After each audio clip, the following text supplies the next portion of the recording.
Question 53. What commitments do leaders have to members? To watch over the members and shepherd them through ministry of the word and prayer. What commitments do leaders have to members? To watch over the members and shepherd them. So let's look at that first one.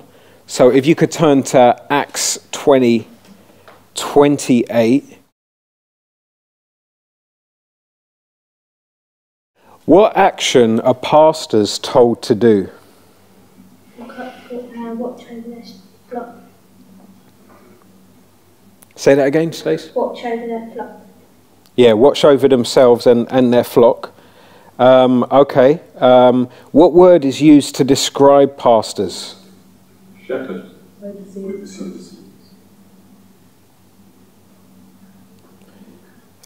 Yeah, I suppose you could say overseers. It's not the word I'm looking for. The first word someone said was what I was looking for is shepherds. Okay, so what commitments do leaders have to members? To watch over the members and shepherd them through ministry of the word and prayer. So let's look at Acts 6:4. And this is at the time where there's a problem that arises in the church in Jerusalem about food. And so they decide that they need some deacons so that they can focus on what we're going to look at now. So if the next person could read Acts 6, verse 4, please.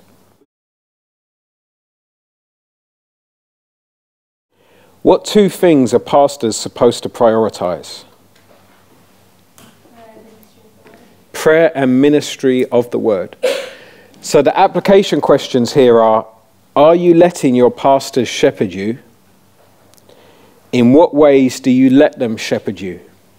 Now, before you turn to the person next to you and do that, has anyone got any questions about this question? Would you say that prayer also includes pastoral care? The notion of prayer as it's used here. Do you mean does the prayer include visiting people and praying for them? Or having them visit you and pray for them? Anyone got any thoughts on that?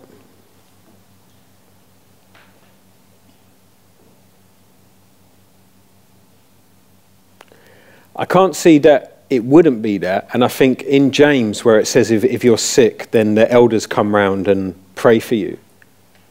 So I think that it would involve praying specifically for people who are sick, who've got troubles and stuff like that. And I also imagine it means that elders spending a lot of time praying together for the people in the church as well. Did you have any thoughts on that? I mean, the reason I ask that is because sometimes people take this to be quite detached in the definition of pastoral ministry. So as long as I'm studying and I'm teaching the Bible and I'm praying for people personally, I don't really have to have too much involvement with, like, the work will just do the work, and that's all I've got to do. I don't have to be interested in getting involved in all the nitty-gritty of personal life. Mm-hmm. So the view of discipleship is very hands-on. Yeah, I see what you mean. Yeah.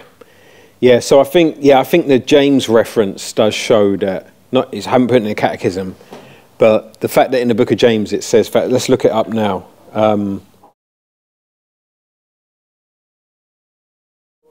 Okay, so, I mean, first off, it's interesting because it shows there was more than one elder in the churches he's writing to. He's saying, let the elders come round. And secondly, they are praying. So that would suggest that part of the prayer does involve praying for people concerning the needs of their life.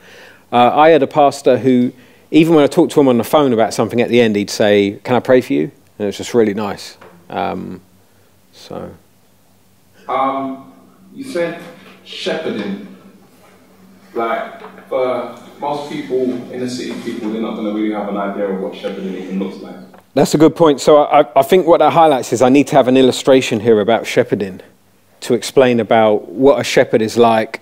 And it's interesting, in the Old Testament, God is described as a shepherd, shepherding his people. And then King David is described as a shepherd, shepherding God's people.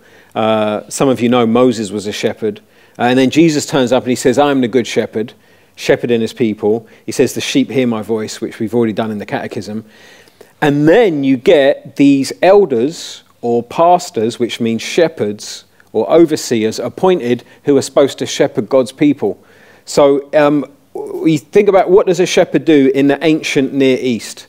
So a shepherd, first off, makes sure the sheep are in the right place. Yeah, they make sure the sheep are in the right place. They make sure there's good pastures for the sheep. They lead the sheep to good pastures where they can eat. They make sure there aren't poisonous plants in the grass so that the sheep can eat there safely. And when a sheep goes astray, then they get their crook and they pull the sheep back in. And when a sheep's lost, they go looking for that sheep. And when a wolf comes to attack the sheep, what does the shepherd do with his stick? He mash up the wolf.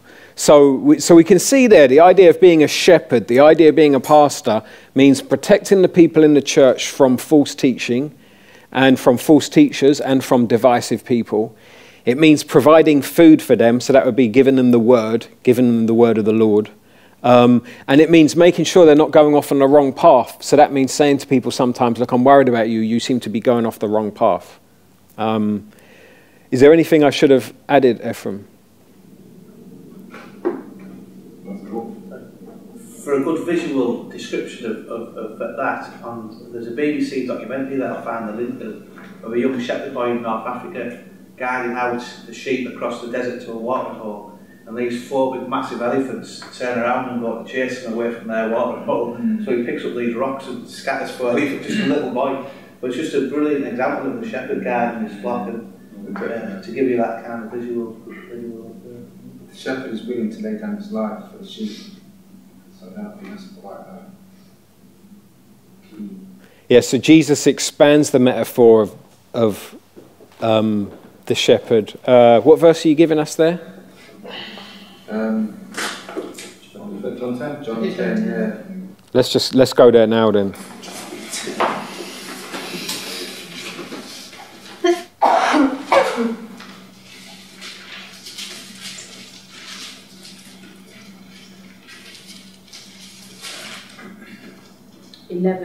John 10:11. I am the good shepherd lays down his life for the sheep. So here it even expands the idea of shepherds, even saying that Jesus is a good shepherd, the kind of good shepherd who would give up his life for his sheep, which gives you the ultimate idea of shepherding.